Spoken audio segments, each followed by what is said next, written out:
pa lang may mga nagsisimula ng bumiyahe patungong mga probinsya para maiwasan ang dagsa ng mga pasahero sa Semana Santa.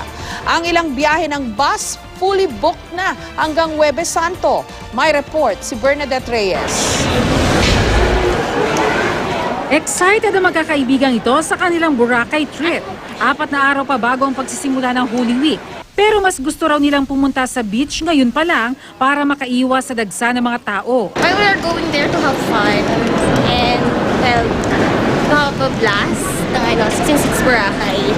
Kasabay nila sa airport kanina ang mga balikbayan na magbabakasyon dito sa Semana Santa. Vacation over actually is business and pleasure. What did you like in Cebu? What? Food, the mango, the beach.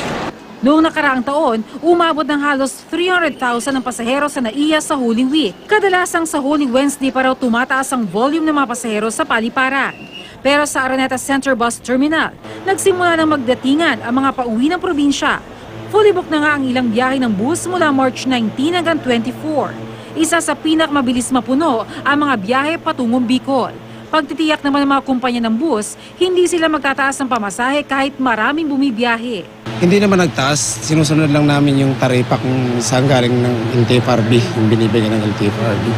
Dahil sa inaasahang buhos sa mga biyahero, naglabas na ng special permit ang LTFRB para sa dagdag ng mga bus at roro.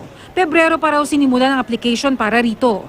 Nitong mga nakaraang taon daw kasi, maraming bumibiyaheng kolorum na bus at ang kanilang palusot, kulang ang mga unit sa dami ng mga pasahero.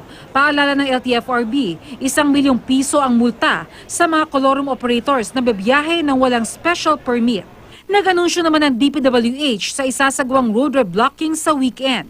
Magsisimula ito ng alas 10 ng gabi sa Biyernes at magtatagal hanggang umaga ng Lunes Santo. Pinapayuhan ng mga motorista na gumamit muna ng ibang ruta. Nag-abiso na rin ang pamunuan ng T-Plex na malabo pang mabuksan ang inaayos na bahagi ng expressway para sa Semana Santa.